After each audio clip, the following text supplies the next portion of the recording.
Est-ce que tu savais qu'un sommeil de mauvaise qualité peut augmenter le risque de maladies cardiovasculaires jusqu'à 60%? Écoute bien la suite. Tu en as assez de te lever plusieurs fois par nuit pour aller aux toilettes alors que ton corps devrait être en train de récupérer profondément.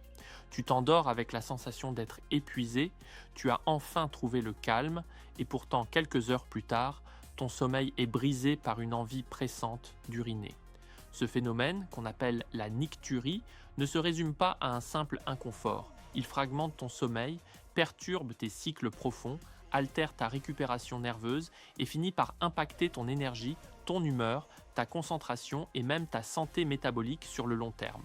Beaucoup de personnes pensent que c'est normal, que c'est une fatalité liée à l'âge, que c'est forcément la prostate, la vessie ou simplement le fait de boire un peu trop le soir. Évidemment, il peut exister des causes médicales spécifiques qu'il ne faut jamais ignorer et lorsqu'il y a des douleurs, des brûlures, du sang dans les urines ou des symptômes inhabituels, un avis médical est indispensable. Mais dans une grande partie des cas, surtout lorsque les examens ne montrent rien d'alarmant, il existe un mécanisme beaucoup plus global et souvent sous-estimé qui peut expliquer ces réveils répétés. Pour comprendre ce mécanisme, il faut revenir à la physiologie de base. Les reins filtrent ton sang en permanence, 24 heures sur 24. Ils ajustent la quantité d'eau éliminée, recyclent certains minéraux, expulsent des déchets métaboliques et régulent finement l'équilibre interne de ton organisme. Cette filtration dépend notamment de la concentration de différentes particules dans le sang, sels minéraux, urée, créatinine, mais aussi glucose. Lorsque certaines de ces particules augmentent en concentration, cela influence directement la quantité d'eau qui sera éliminée. L'urine produite par les reins descend ensuite vers la vessie, qui n'est pas un simple réservoir passif. Elle contient des capteurs sensibles à la tension de ses parois, des fibres musculaires lisses et des valves coordonnées par le système nerveux autonome. Plus précisément, c'est le système parasympathique, souvent appelé système du repos et digestion, qui favorise le relâchement musculaire nécessaire à une miction normale. Lorsque ce système fonctionne harmonieusement, la vessie se remplit progressivement, les signaux sont clairs et l'élimination se fait de manière adaptée. Cependant, chez de nombreuses personnes qui se lèvent plusieurs fois par nuit, la quantité d'urine émise à chaque passage aux toilettes n'est pas forcément importante. Cela signifie qu'il ne s'agit pas seulement d'une vessie pleine, mais d'un déséquilibre dans la production d'urine ou dans la sensibilité des signaux nerveux. Et c'est là qu'intervient un phénomène clé, la diurèse osmotique. Lorsque la concentration de sucre dans le sang augmente au-delà d'un certain seuil, les reins commencent à en éliminer une partie dans l'urine. Or, le glucose attire l'eau par un mécanisme osmotique, ce qui signifie que l'eau suit le sucre. Plus le taux de glucose est élevé, plus l'élimination d'eau peut augmenter. Ce mécanisme explique pourquoi les personnes diabétiques présentent souvent des urines abondantes et fréquentes. Mais ce que l'on oublie souvent, c'est que ce phénomène ne concerne pas uniquement le diabète déclaré. Avant même qu'un diagnostic formel soit posé, un terrain de résistance à l'insuline peut déjà être présent. La résistance à l'insuline correspond à une diminution de la sensibilité des cellules à cette hormone chargée de faire entrer le glucose dans les tissus. Lorsque les cellules répondent moins bien, le pancréas produit davantage d'insuline et malgré cela, le glucose reste plus longtemps élevé dans le sang. Cette hyperglycémie relative, même modérée, peut suffire à augmenter la filtration rénale et la production d'urine.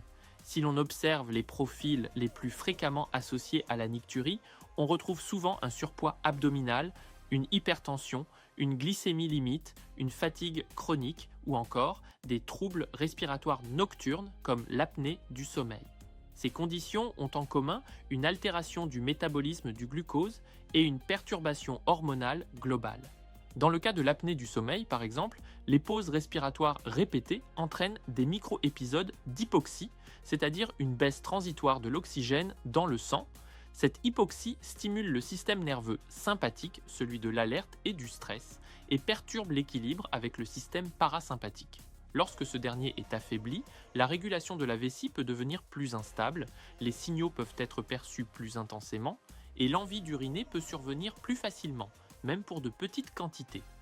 Derrière l'apnée, l'hypertension et le surpoids, on retrouve très souvent la résistance à l'insuline comme dénominateur commun. Ce n'est pas un simple détail métabolique, mais un véritable terrain qui influence la glycémie, l'inflammation, la rétention hydrique, la pression artérielle et la qualité du sommeil. Lorsque ce terrain s'améliore, il n'est pas rare de constater une diminution progressive des réveils nocturnes. La question devient alors, comment améliorer ce terrain sans tomber dans des approches extrêmes ou irréalistes? Le premier levier puissant concerne la fréquence des prises alimentaires. Manger en continu, grignoter en soirée, consommer des collations tardives maintient l'insuline élevée sur une grande partie de la journée et parfois même de la nuit. Offrir à ton corps de véritables périodes sans apport calorique, en espaçant les repas et en évitant de manger tard, peut déjà améliorer la sensibilité à l'insuline. Certaines personnes choisissent de regrouper leurs repas sur une plage horaire plus courte, ce que l'on appelle le jeûne intermittent, mais cela doit toujours être adapté à son contexte personnel et à son niveau d'énergie. Le deuxième levier consiste à réduire la charge glucidique globale, en particulier les sucres rapides et les produits ultra transformés qui provoquent des pics glycémiques importants. En privilégiant des aliments plus bruts, plus riches en fibres, en protéines de qualité et en bonne graisse, la glycémie devient plus stable, les variations sont moins marquées et la stimulation insulinique diminue progressivement. L'activité physique régulière constitue un troisième pilier essentiel. Le muscle est un organe métabolique extrêmement actif, capable de capter le glucose indépendamment de l'insuline lorsqu'il est sollicité. Marcher quotidiennement, pratiquer du renforcement musculaire ou des activités d'endurance modérée améliore directement la sensibilité à l'insuline et favorise un meilleur équilibre glycémique. Certaines habitudes complémentaires peuvent également soutenir ce processus, comme l'utilisation de vinaigre de cidre dilué avant les repas, qui semble chez certaines personnes atténuer les pics glycémiques post-prandiaux. Là encore, il ne s'agit pas d'une solution miracle, mais d'un outil potentiel, parmi d'autres, à intégrer avec discernement. Ce que je veux que tu comprennes, c'est que la nicturie peut être un signal métabolique. Elle peut indiquer que ton corps lutte avec la gestion du sucre, que tes reins compensent, que ton système nerveux est en déséquilibre. Plutôt que de considérer ces réveils comme une fatalité, il est possible de les voir comme un message. Imagine ce que changerait une nuit complète sans interruption. Un sommeil profond, des cycles respectés, une meilleure sécrétion d'hormones de croissance, une récupération musculaire optimisée, une meilleure régulation de l'appétit le lendemain. Ton énergie serait plus stable, ton humeur plus positive, ta patience renforcée, ta clarté mentale améliorée. Bien sûr, chaque situation est unique et il n'existe pas de solution universelle, mais comprendre les mécanismes te redonne du pouvoir.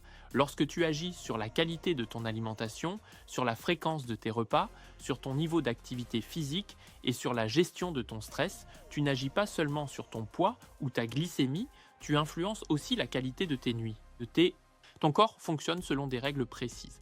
Là où il y a un excès de sucre, l'eau suit. Là où il y a hypoxie et stress, les systèmes de régulation se dérèglent. Là où l'insuline est constamment stimulée, l'équilibre métabolique se fragilise. En rétablissant progressivement une cohérence dans ton mode de vie, tu offres à ton organisme les conditions nécessaires pour retrouver un fonctionnement plus harmonieux. La nicturie n'est pas toujours une fatalité liée à l'âge. Elle peut être le reflet d'un terrain modifiable. Et c'est précisément cette possibilité de changement qui est encourageante. La vraie question n'est donc pas seulement comment arrêter de me lever la nuit, mais plutôt qu'est-ce que mon corps essaie de me dire à travers ces réveils ? En explorant cette piste métabolique avec sérieux, patience et cohérence, tu pourrais non seulement améliorer tes nuits, mais transformer ton énergie et ta santé globale sur le long terme. Je te souhaite une excellente nuit. Peace.